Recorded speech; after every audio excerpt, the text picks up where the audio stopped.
and welcome back to the Business That Matters Spotlight. My name is Warren Coughlin. I'm your host, and I'm really excited about today's episode.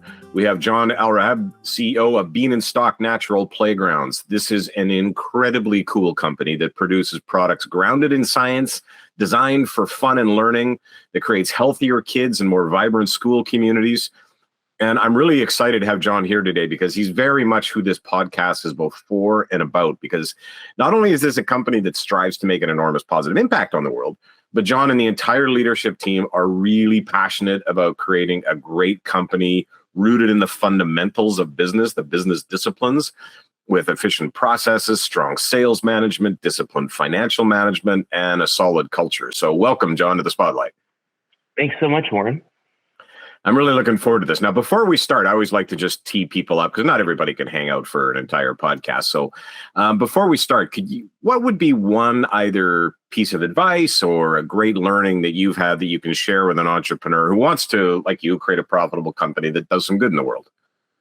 Really good question. I would say one of the things that has helped me and that I've really seen being super important is to surround yourself with people that are better than you at different aspects of what you're trying to do. And so having people that are smarter than you around you. And for you, is that easy or hard? It's not always easy. No, I'm just kidding. I think that there are people that are really good at things that you are not good at, and you need to find those people and bring them in for sure. Right. Good. Thanks for that. Now, let's talk about you before we get into the business. Your background. So you're the CEO, but you weren't a founder. So how did you get here? Like, where did you start your career, and then how did you meander your way into this business and role? Yeah, when I started, I think that I didn't know what my career was going to look like. I knew I wanted to make a positive impact in the world. That was important to me. My background, believe it or not, is in software engineering, and I was a sailing instructor. So I had this weird background where I taught kids. I was outside in nature as part of the gig, and really saw success in learning. And software engineering, because my mind is really analytical and kind of like a step-by-step approach on everything I do. And so I got kind of a mutual friend introduced me to Adam Bienenstock, who is our founder. And he was working on a different company at the time, and they needed some help in my wheelhouse on the software engineering side. And so I ended up coming in, learning that business, and I helped them solve some problems because of my knowledge. And an opportunity came up out of that where Adam saw the natural playground space. He had done some work in it already and saw there was a need, and pretty much said to me, "I can't afford to pay you what you should be paid. So what do you think about becoming a partner in this?" And I said, "Yeah, let's do it." He explained the benefits, and I think that's what sold me. Wasn't really the idea of going into business, but the idea of what the business could do for kids that interacted with what we would be doing. And I think my sailing background really made the difference in me understanding why this was so important and why it works, why the learning becomes sticky if we design these spaces properly. So it was a really easy sell, I think, at the end of the day. Nice. And so you didn't start as the CEO. So what did Adam see in you that got you the position of CEO? Yeah, I ask him that every day, actually. I'm like, what were you thinking? But I started more on the IT side, the web, anything to do with tech. I then built every component and was on the crews building the spaces. Started to move into helping with RFPs, sales, marketing, as well as part of the role, and really hit my stride on the sales side. I think my understanding, because of actually building it, touching it, seeing it in action, lent itself really well to me figuring out how to solve problems for our clients or our potential clients. And I loved it. It was, for me, interacting with people and solving problems really is important to to my day and where I want to spend my time.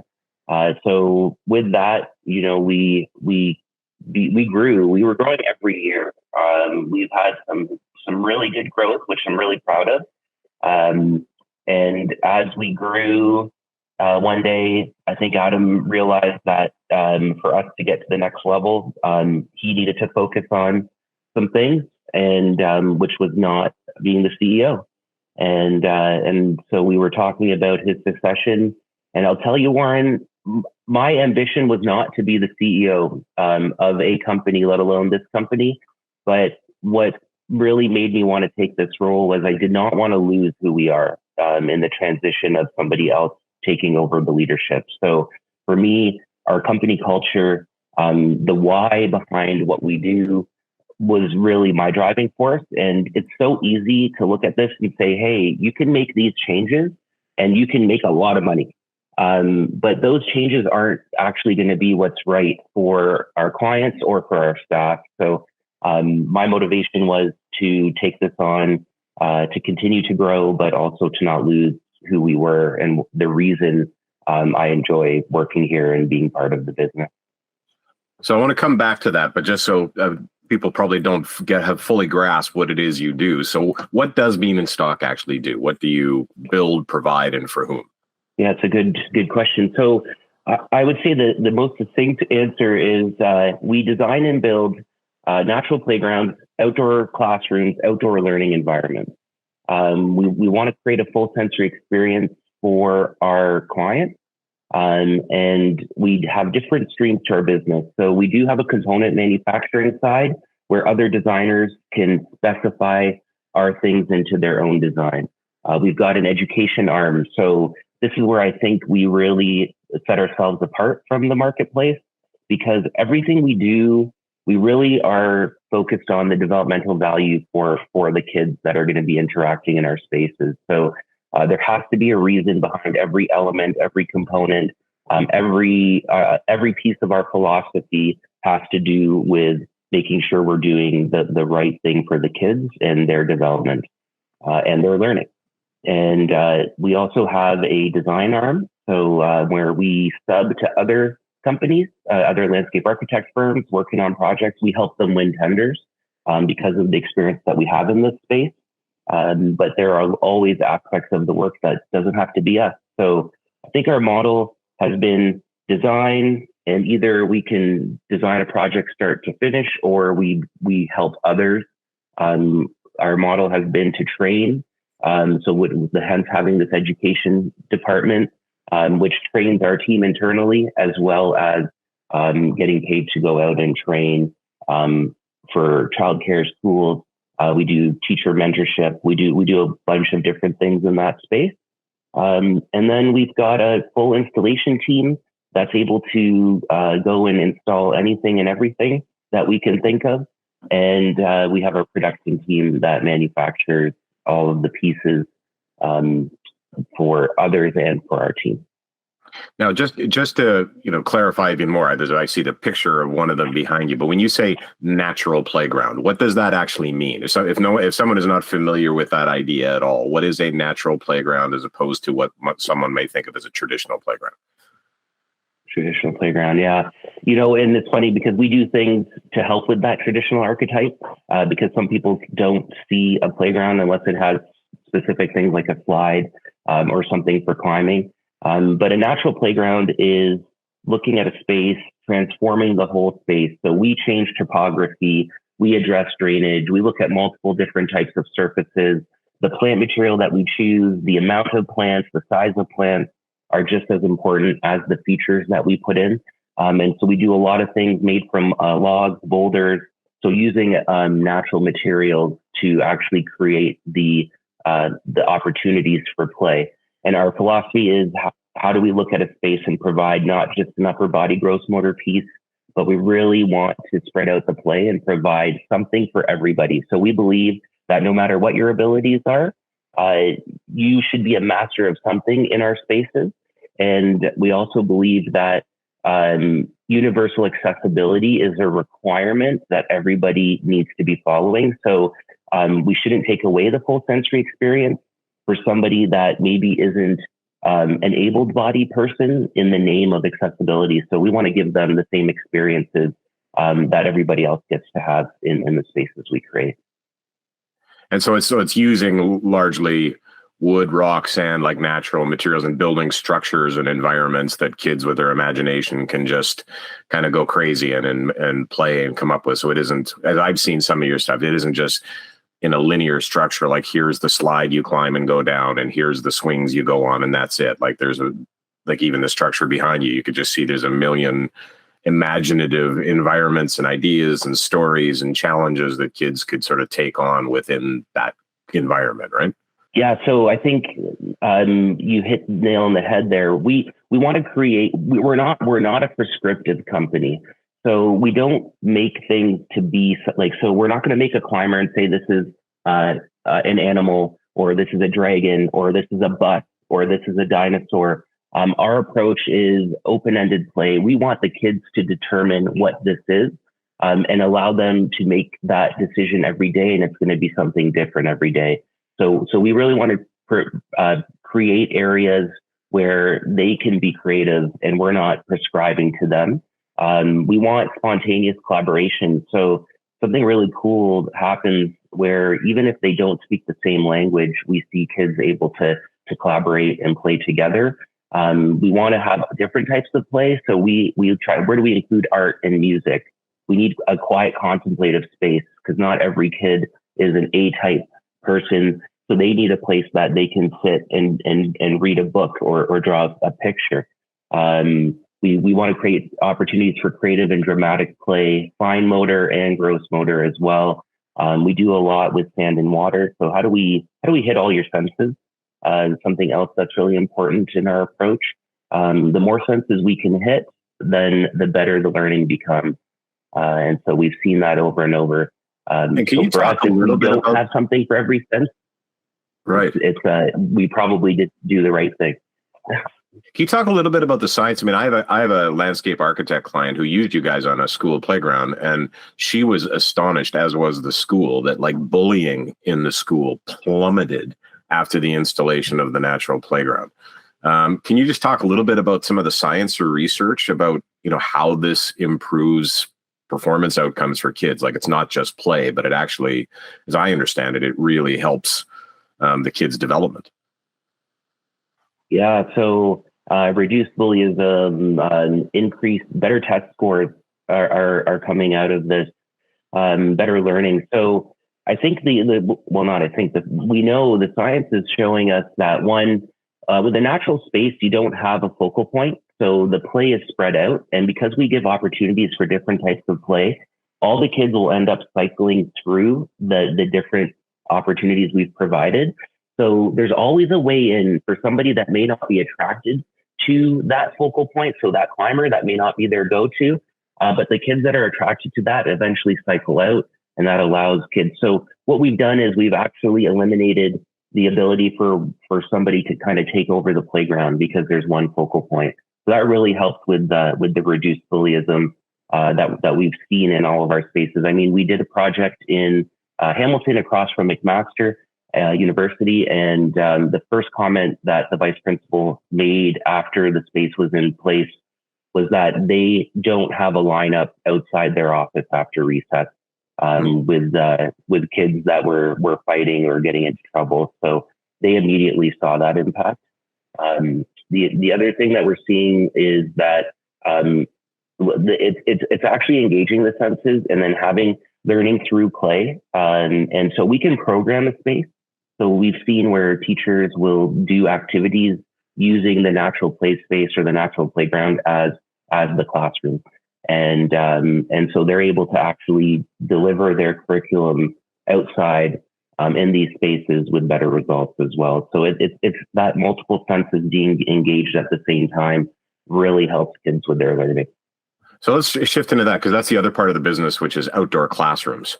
Can you talk a little bit about that? Like, I know some people may hit an outdoor classroom. We got a school building. Why would we do a classroom outside? And what if it rains? And that kind of like, can you talk a little bit about what the benefits are of an outdoor classroom and what it actually is?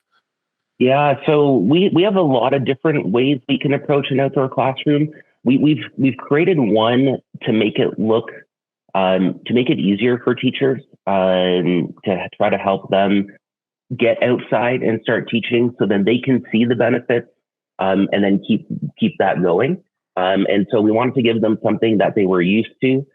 So one of the options we do are stations that can be outside that kids can sit at, stand at, because especially being outside, you're not going to always want to be sitting. So we've also helped to develop some curriculum around how to use that space to deploy what you're going to already be teaching. And so our response to the weather is there's no bad weather, just bad clothing. Is something that's our mantra. And in fact, our friends, in Northern Ontario, they make fun of us down here in Southern Ontario because they're like, if we only went outside when the weather was good, we would never be outside. So for them, they are outside every day, and it is about the clothing. And then it's about what you do. So when it's colder, you're going to be doing things that have you be more active and moving around. When it's warmer, you might have less movement, but more exploration. So there's no right way of doing it. But for us, we really wanted to give the bones to help people that weren't teaching outside to get them to go outside. So there's like a scale that you can think about where people are on learning outdoors, for example, and you can't move somebody from one end to the other in one shot. So you have to make small steps. So our goal is if we can move for people, one step over, and they can start to see those results, they're going to seek it out because they get to realize it for themselves. And it's not us telling you, hey, this is better, do it. We need people to actually experience it. And then I'm asking this for a reason, actually. I think listeners who have kids might be really interested in how this can help their own children if they can get it into their schools. So what are some of like the academic outcomes? You talked about some of the bullying and social dynamics that come, but as I understand it, there's actually like other sort of developmental milestones that are hit in academic performance as well. Is that right? Yeah. So a big part of about these spaces, it helps develop your core strength, which actually helps kids sit at a desk. And so one of those things is if you can actually keep yourself up, then you're going to be able to pay attention during the lessons. We also find that when we orient these spaces, we typically face them. So you're looking into the forest or you're looking into nature. You're not looking at the built environment. So we'll try to direct the orientation away from the school or away from the road. And we find that also helps with attention spans, which then in turn helps the learning to be retained. We do see increased test scores as well when kids are out and using these spaces. So there are a lot of benefits on just the learning side. The other benefit we get is that you could have multi-age, so different age groups using the same space. And what we find is that helps the younger kids aspire to what the older kids are doing. It helps with collaboration. So you start to see older kids helping younger kids. And so I feel like there's so many benefits that come from this. The learning is better. Your health, like we didn't even touch on health benefits. And so there's a whole, the science behind interacting with sand and dirt and mulch at a young age actually improves your immune system as you grow older. And another thing that we didn't talk about is assessing risk. Somebody might look at that structure behind me and say, "You're crazy. That looks so dangerous," because they're perceiving it to be more dangerous than it actually is. So we also look at the stats and the injury rates, and knock on wood, we don't have lawsuits or history of injuries in our spaces because we're actually looking at how learning works. And so we're keeping the kids engaged the whole time, which has them actually make better choices. So if we can give them opportunities to assess risk as a youngster, they will do better as they grow older. And so I love that. I love the graduated challenge. That appeals to entrepreneurs who are listening, helping their kids actually learn to assess risk early rather than be dependent on other people for it. 100%.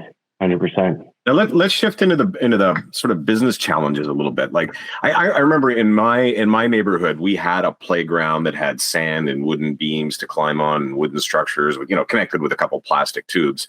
And then it was old, and then the whole thing was replaced with metal and plastic and rubber surfaces and all of that. And so it just occurs, like, if the science is so supportive of this, why is it not the norm? Like, it seems like the metal, plastic, rubber model has gained more traction. Yeah. So I think that when we were growing up, we had access to nature. We roamed, we left our home, we went into the forest, we went outside. And so our playgrounds didn't have to be where we experienced nature. And I think we talk about this a lot. We like to say that the goalposts have moved. So it's not that we've been doing it wrong. It's just now kids don't have that same exposure. They don't get to go to nature as we did. So we actually need to bring it to where they're playing. So I think that's one of the shifts that we're looking at.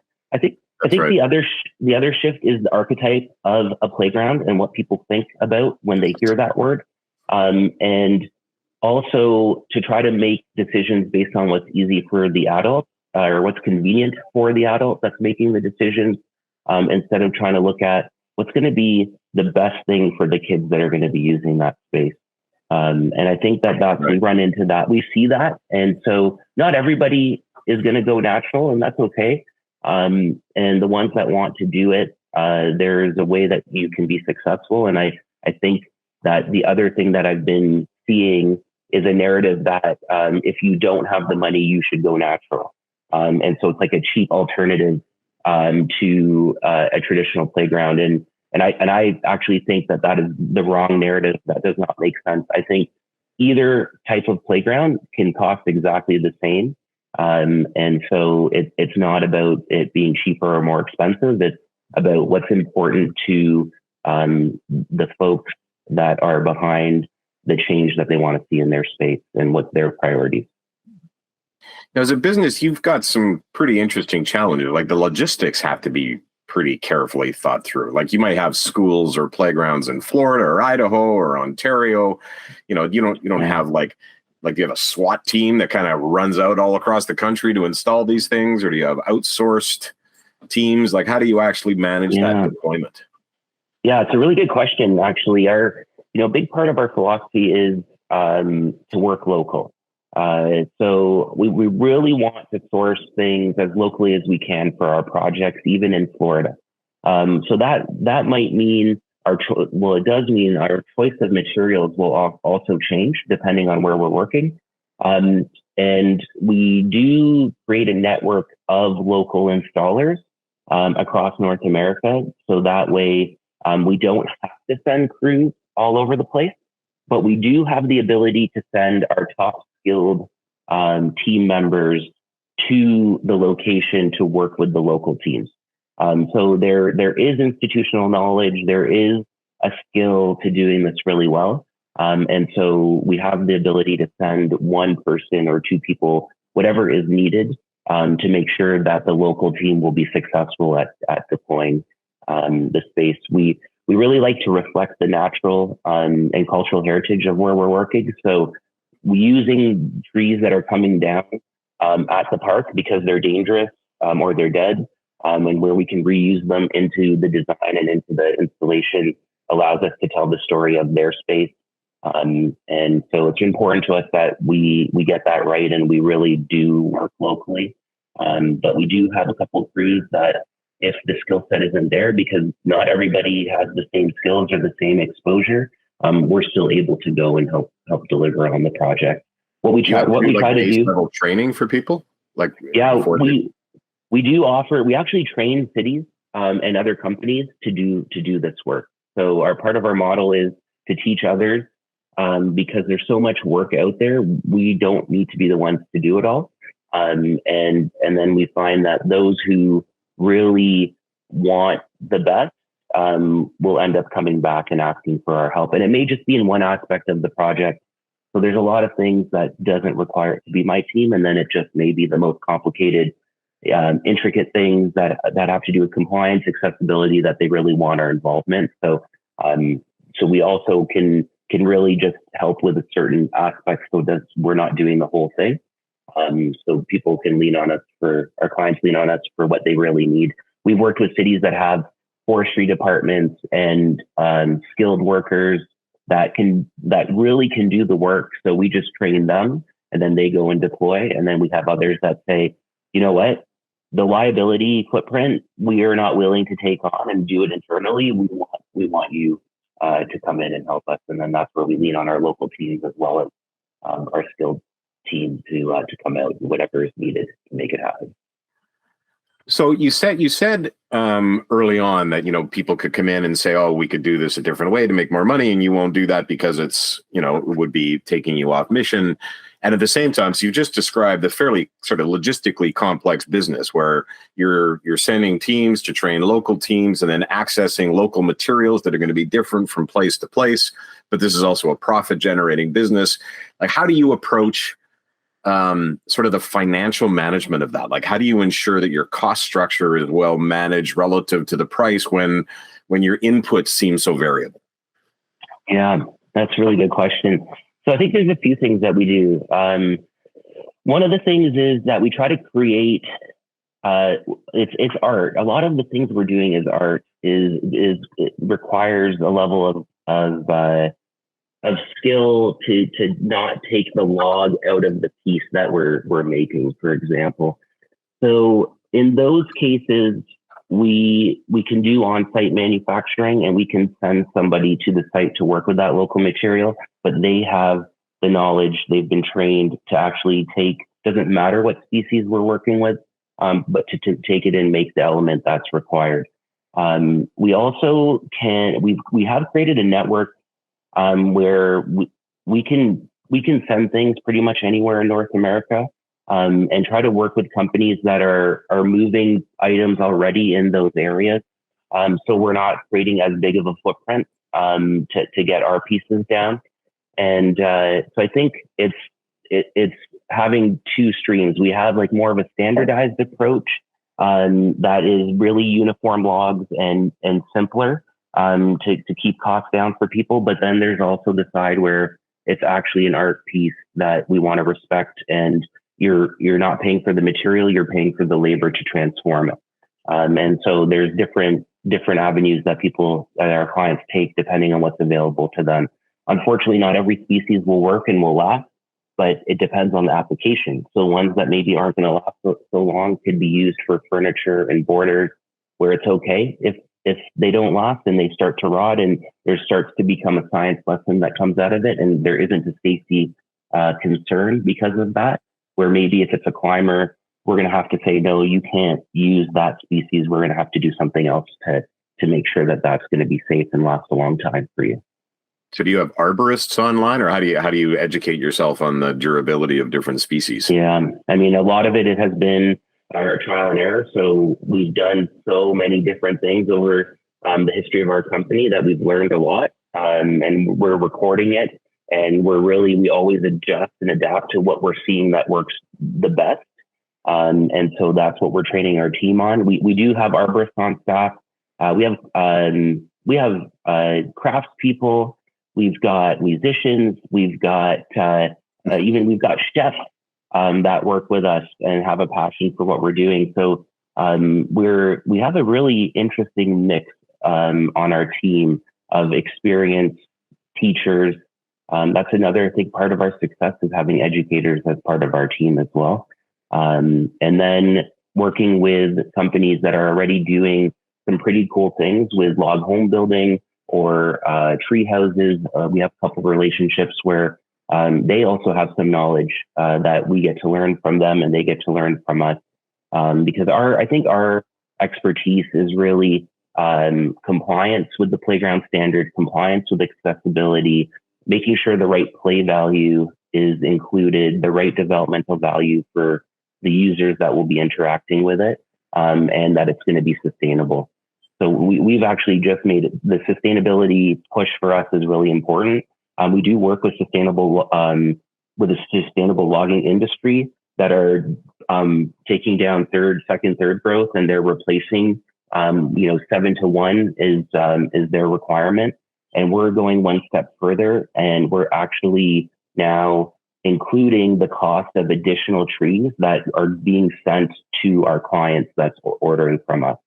And then they have to plant those additional trees. So we're saying it's not enough. We need to be doing much more, because I think one of the things we haven't talked about, but we're seeing it, is climate change. It's a real thing, and we need to be a part of the solution. And so we've just launched this new approach, which I'm excited about, that I think even if our client doesn't want the trees or they can't take it, we're going to send it to then somebody that's local to them that can take it and plant them. So it's going to be a non-negotiable to work with us.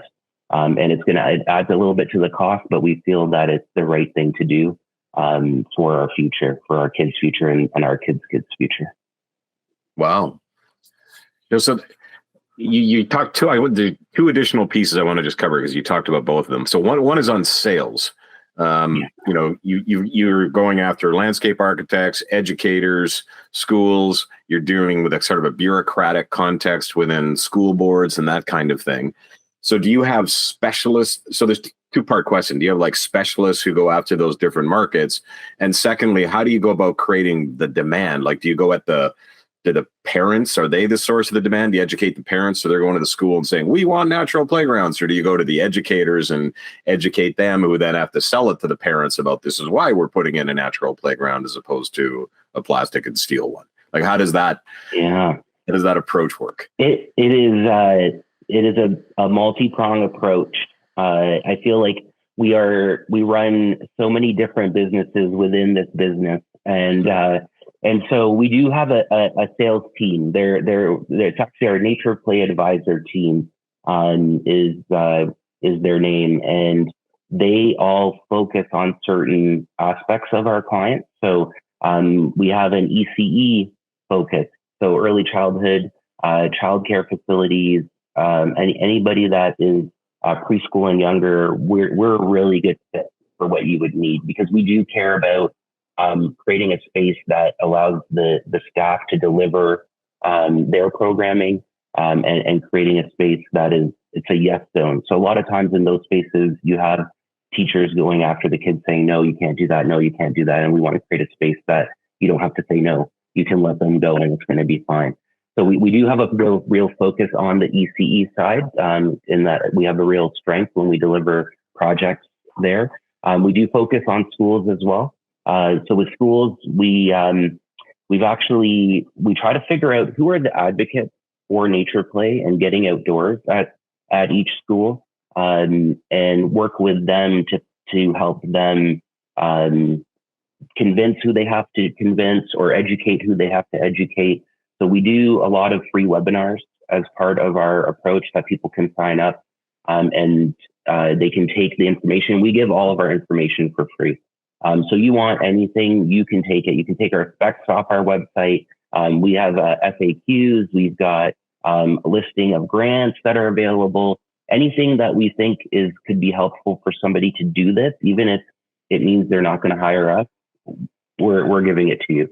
We believe that we want to see the change. It's more important than us capturing the whole market. And I know it's a weird thing to say for a for-profit company, but I find that with this approach, those who really want to do it well always end up coming back and wanting to work with us anyway. So I feel that it's a way that it's sort of like if you do that, you actually create bigger demand, because there's more people get educated about it, and so it can actually increase your available market by having other people actually doing some advocacy as well. You got it. And we have like a batch approach. So if it's multiple sites, there's savings you can get. So we can target superintendents, looking at them that want to see more of a change within their board or their district. It's an interesting campaign we have to do, because we also do advocacy where we're putting out information to the general public, to the parents, so they can come back to their schools and say, this is what we want. We're going after the teachers that care about this and need help to be able to deploy it. And principals are also the real big advocates. So the principals that want to see it, those are the ones that make it happen.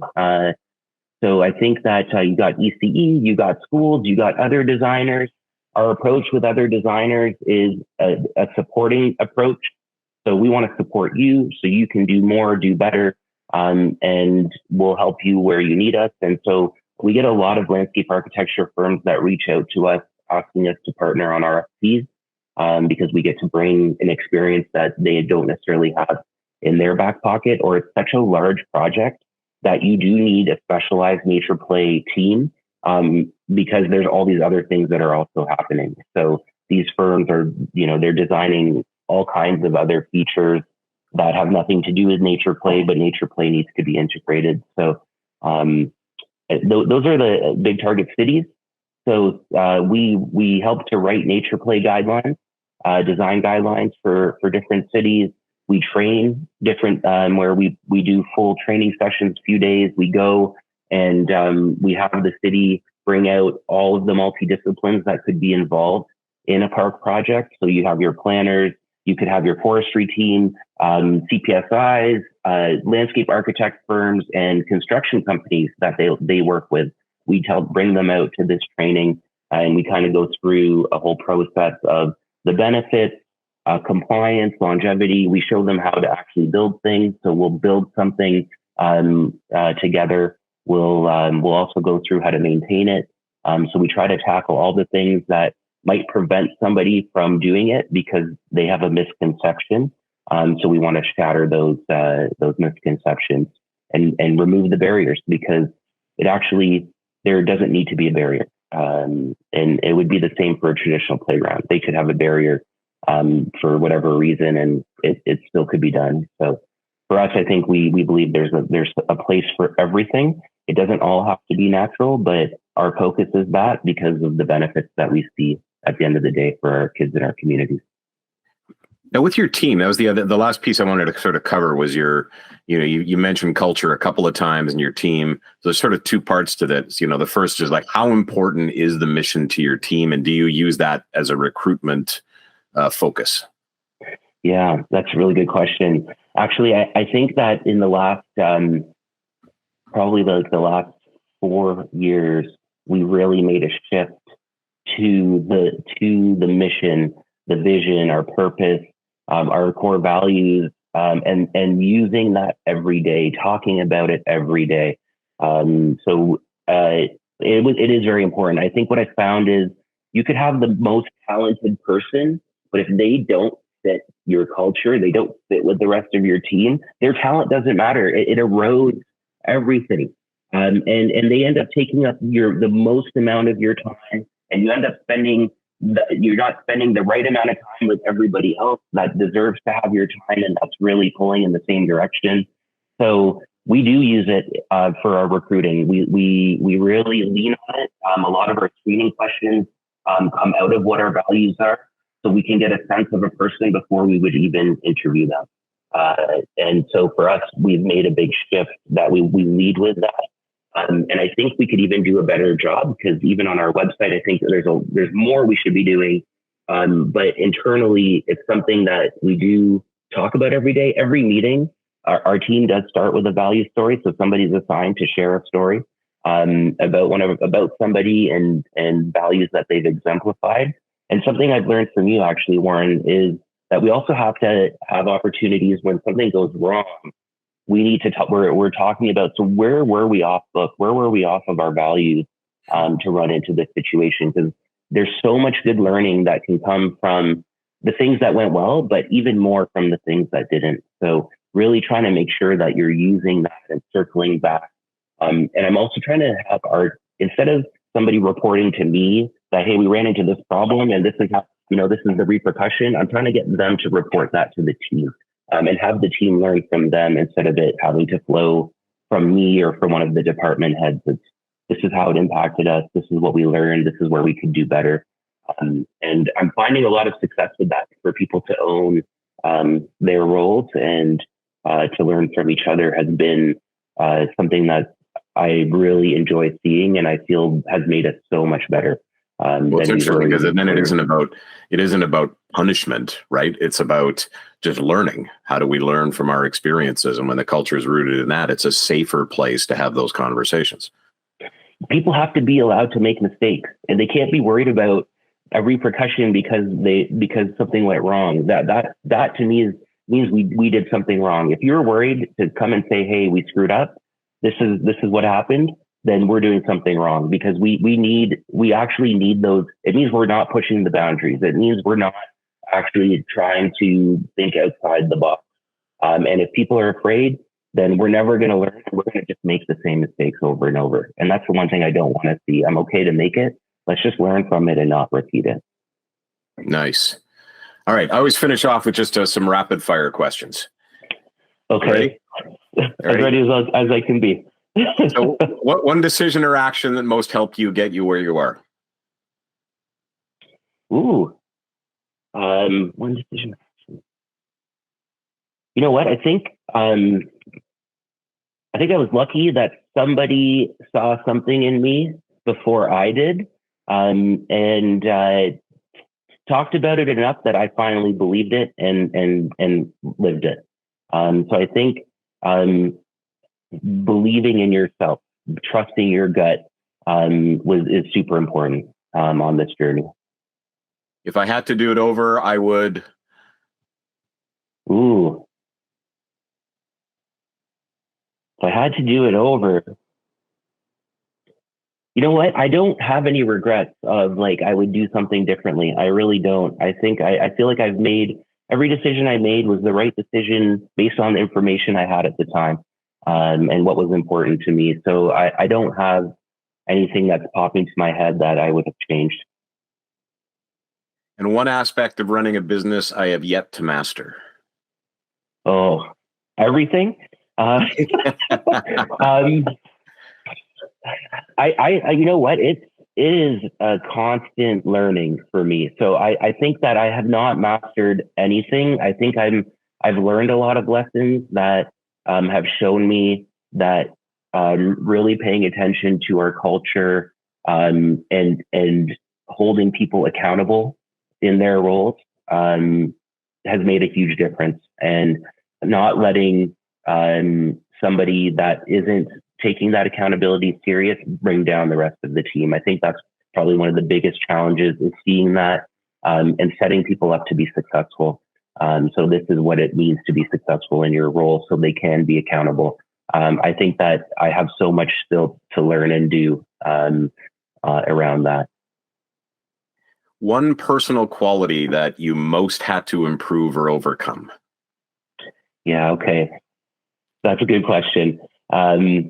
You know, for me, it is shutting up. It is listening first.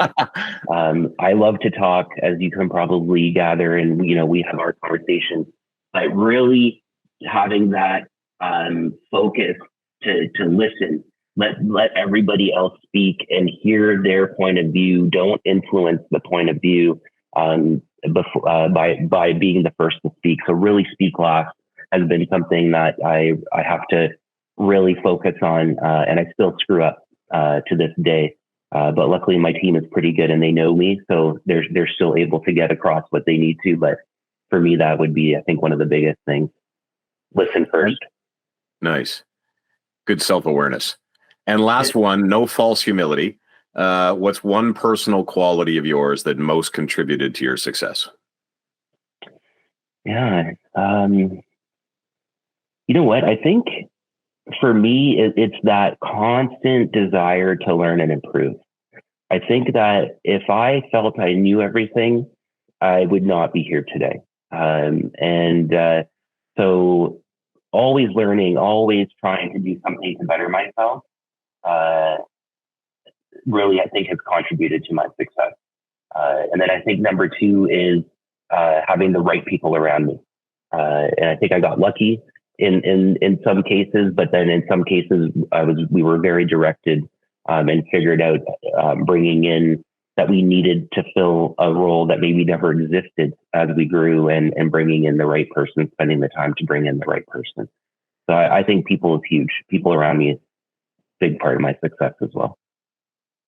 And so if people are interested in learning more about natural playgrounds and outdoor classrooms, or they want to, get it introduced to their teachers or principals or schools, where can they get a hold of you?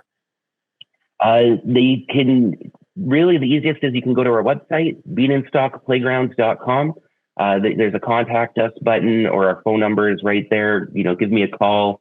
And Bienenstock, is it spell Bienenstock because it's not the way it sounds? Yeah, it's beehive is what it means, but BIENENSTOCK playgrounds, PLAYGROUNDS.com. Great. There was some gold in this conversation. I hope people really were paying, like there's collaboration, strategy, passion and mission, building culture, constantly learning, being very goal directed and staying true to the mission. Those are all just great examples of what's made this business, or reasons why this business has been so successful. But I really thank you for sharing all of that with us today, and good luck helping more kids succeed in the future. Thanks so much, Warren, for having me. My pleasure.